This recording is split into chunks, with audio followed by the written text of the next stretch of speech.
Underground, and I'm going to talk about my Waistbead story. Okay, I'm afraid that when I share my Waistbead story, people are gonna see it as stuffy. People are gonna see me as old or like old school. You know what I'm saying? And I guess that's fine. It is what it is. I do want to let people know that, you know what I mean? Like, it's no judgment from my side. Everyone has a right to do what they want to do with their jewelry, with their body, and with their spiritual practice, or just with their, I don't want to say with their superficiality, but that is a part of life, and there's nothing wrong with that also. I think that some of it just gets lost, and some people don't even know the background of certain things or how certain things can be taken if you do certain things a certain way. So I'm going to share some of that, right? So when I got my waist beads, I was I was 18 years old. I had just graduated high school. It was like 2012. So you can kind of see how old I am from that, right? And I had a whole ceremony. It was just women, right? The woman who gave my ceremony, I think she's actually big on TikTok now. She's a poet. She speaks a lot of knowledge. She goes to a lot of different like high schools and stuff in Northern California for sure. And if I get a chance, I will put her name in the comment section and her YouTube channel in the comment section because she has a lot of wisdom to share. But she went to Ghana, and that's how she learned about the practice, and she was able to bring it back to California. And when she brought it back to California, she taught us the meaning of the waist beads. She taught us the significance. And what she taught us was that, well, I guess I should start from the beginning. How when a newborn boy or a newborn girl is born, they are given the waist beads. So you're given these waist beads when you're first born, right? And as time goes on, the boy will shed his waist beads, but the girl, she will keep her waist beads, throughout her life. And they're hidden underneath your pants or underneath your clothes so no one knows that you even have waist beads on. It's something that, you know what I'm saying, only you know the color of your waist beads. Only you know like that you have them, and it's a secret, like a mystery that you keep for yourself, right? So when I first went to college, you know, no one knew. No one knew that I had waist beads. No one knew about waist beads, right? I kind of started like passing the practice on to certain women and stuff that were in my dorm. Cause the women in my dorm, they see you change and stuff. So they say, "What's that?" And I'll tell them, "Oh, it's waist beads." And then they're like, "Oh, that'd be great for me to like keep my figure. Oh, it'd be great for this, great for that." Yeah, girl, definitely. You see what I'm saying? So it would be kind of like this little secret between the women and stuff, and that I knew that were very, very close to me. And as I started dating, because I didn't date in high school, as I started dating, right? Because the men didn't know. Men nowadays, they know. Y'all don't let it out so that all the men know, and that's fine. It is what it is, right? But before, men didn't know, and so when a guy was like, when you were just kind of like meeting a guy and like y'all were kind of hugging up, and they would hug up on you, and they'd be like, "Oh my God, what's that?" You know what I'm saying? It would catch the men off guard, right? Because it's not like he's seeing it and, you know what I mean, he's automatically attracted to you because of the waist beads. He's already attracted to you. He's already trying to get to know you. Y'all are already cuddled up, and now it's like an extra, "Ooh, wait. Well, what did I just feel there? What is that?" It's like this extra curiosity. It's this extra like sensory thing, right? Because it's hidden, right? So yeah, and then, you know, if you're feeling the guy, right? If you feel comfortable enough with the guy, you might show him a little bit of your waist bead. You know what I'm saying? And depending on the color, the mood, what you're trying to like, because it's a very personal thing. So Some people might want black for protection. Some people might want like red for tenacity or to be rooted. Maybe they're going to law school, or, yellow to bring out your fertility, whatever it is that you want to do with it, right? And so now he's seeing the color. You know what I'm saying? And you know what I mean? And it's just, it would pull the man in even more. Now, initially, the man will see it now, and he's pulled in by the look, yeah, and everything, but the mystery's kind of like gone from it. And so but it is what it is. Again, it's your choice. Okay, my eyes are kind of bad, but I see this comment, hello, hey, okay, or someone in the chat, what's up? But yeah, so the mystery's kind of like, gone, and that extra pull, that extra thing, because think about it, it was none of the other men were waist beads. So the fact that he was close enough to even see it or get to it, you know what I mean? It was kind of like this special thing between the two of you now, right? And it's just kind of sad that people, or it's, I mean, like, it is what it is now, you know what I'm saying? It's, we've made it so public now that it's not a secret. It's not just between women. It's yeah, and again, it is what it is. But then it was also this thing in like the bedroom where you could create it as like kind of like a toy or something to like do in y'all space, right? And again, no one had to know. Like, it could just be something between the two of you. So this is why I spoke out on it. I spoke out on this on TikTok because some women were complaining about our porcelain brothers and sisters, our Caucasian, our Caucasian cousins, you know what I'm saying, for wearing waist beads. But I spoke out on it and was like, we can't really get mad or talk about them wearing the waist beads, because would they want to wear the waist beads if they didn't see the waist beads? So you put it on display, not just, you know what I'm saying, to catch attention, but you also caught other cultures' attention. You caught other ethnic groups' attention. And do you think that they don't want to feel special too? They want to feel special too. They think it's, I mean, it's so cute. It's such a cute thing. So yes, they're gonna want to wear it too. And you might not like that truth, but it's the truth, right? And so a lot of white women also got mad at me, and they were like, "Oh, well, we were wearing it in the 60s and 70s." Now, I wasn't born in the 60s and 70s, y'all, but you can wear a gold chain around your waist. You can wear a silver chain and charms around your waist. You can wear other beads from other cultures around your waist. But when we're talking about a specific culture, a specific tradition and everything, and people are intentionally not going by, there's people in the culture making videos on how it's okay to not go by the tradition in the culture. And you know what? It is okay.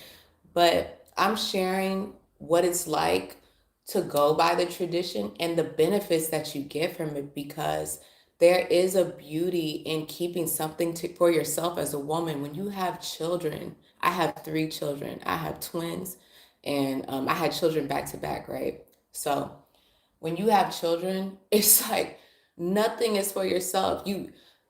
They're always trying to get your attention or rubbing up on you. Your chest is no longer yours. Your body is like no longer yours. And then, everybody wants a piece of you. This is something that you don't necessarily understand all the time until you have that a small child needing so much from you. And it is okay to keep something for yourself. I know that there's this I guess it's not people don't see it as like feminist to, there's nothing wrong with like showing your body. I get that movement of showing your body and being out there and expressing yourself. I understand that. But what do you keep for yourself? What do you keep sacred for you? Right? And if you are going to show everything, which is fine, again, I'm not judging, but if you are going to show something, just keep something for you. Something for you. Like, Do y'all understand where I'm coming from? And that's just the lesson from it all, that it's okay to have yours and for everyone not to know, or for it not to be shared, and it creates a magnetism. There is a an attractive factor to it, and a magnetism that comes from knowing how to keep certain things for you, right? And I'm very loud and I'm very expressive and I'm very out there. So I feel y'all, I understand, you know, I get that. And I love that energy, honestly. I really do. But yeah, so that's my story. And that's why I keep mine, hidden, because you see everything else. You see all the other jewelry and everything. Like, why can't I have something for just me?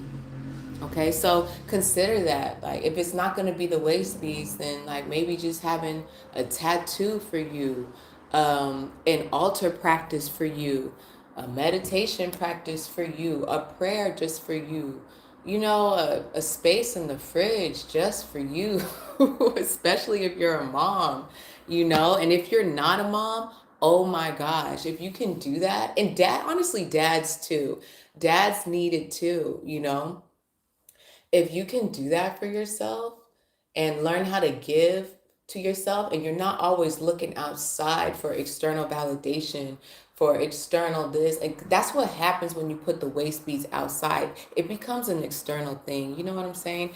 And if you're not always looking for that, and you can keep a little something cute and personal for yourself, you are practicing a self-worth technique, so it's something to think about. It doesn't sell a lot of waist beads, It doesn't get you all the attention on Instagram and stuff. It's not as cute. They're not gonna look at you at the function. Everybody else has their waist beads out and you have yours tucked in. You know what I'm saying? You're not gonna get that same type of pull. You might get pulled for some other things, maybe cuffs or tattoos or whatever it is that you do to do you, um, but that's okay. It's okay. It's okay to have a little surprise for for just you. It doesn't even have to be for a significant other, just for you. I'm sorry, guys. My eyes are bad. Oh my God. Hi. How is your day? How was my day? Um, I'm having a beautiful day. Yeah. I wanted to get a bunch of things done before I pick up my kids from school, but I cannot complain. I have this lovely like orchid. I made this cute little meditation spot. I'm about to do a moon meditation. I'm gonna get into the moon mudra here, okay? And so I'm practicing some mudras, practicing some meditations, and I'm gonna get into a little bit more of the knowledge. I'm gonna see what wisdom I can pull from the meditation, and then I gotta go and pick up my kids, and it's chaos all over again. You know what I'm saying? So yeah, no complaints. Just pondering life with you guys. So I'm gonna go so I can get to my meditation. I am gonna do some shorts on how to do some karmic moon remedy, like giving your mom white flowers on her grave if she has passed on, or giving your mother white flowers in general, white clothing to people in need, wearing the color white, okay?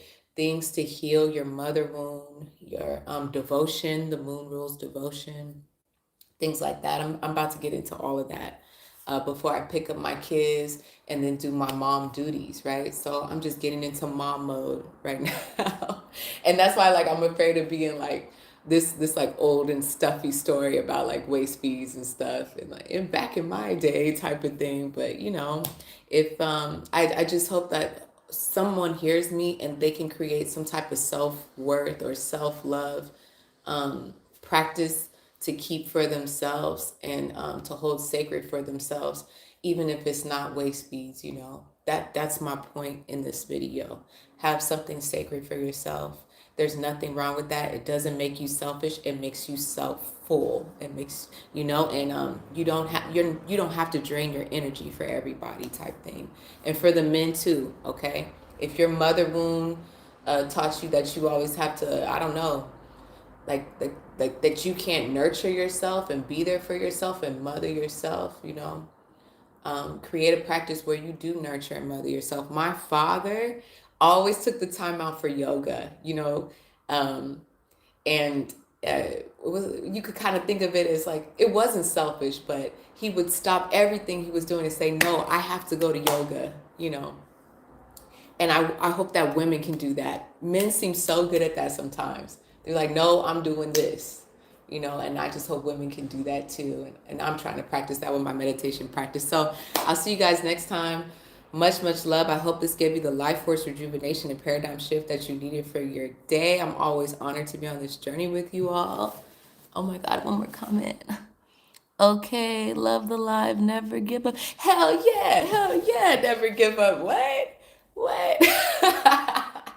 For what? My children are young. What am I giving up for? What am I giving up for? My children are young. It's like I get to live it not through my children, but because my children are young, it's like I can pick up a new craft just to pass it on to them. Does that make sense? If they are open enough to receive it. So like yeah, I don't care about ballet, but I used to do a little ballet when I was a little girl. My daughter wants to do ballet. Okay, if I learn a few exercises and help her out with the exercises, I'm cool with that, and then she gets to do whatever she wants to do with this. So when your children are young, man, it feels like I won't say that it feels like I'm a child again, but I feel like more time is on my side. I don't feel like, oh, my time is up, my 20s are over. I don't feel like that at all. I feel like, oh my God, in 5 years, my baby's gonna be 10. I have 5 years to do this and that with her. And it's like time has expanded because I have small children and I'll probably feel that way when they're teenagers and stuff like that too. But no, it's just the beginning for me. Yeah. Yeah, so never give up for real, for real. Whatever paradigm we have to shift to see the newness and the freshness and things. It's real when I start salivating or whatever. But yeah, I'm gonna leave y'all with that so I can get on with my meditation, okay? All right. Much, much love, y'all, and peace. Bisous. Bye.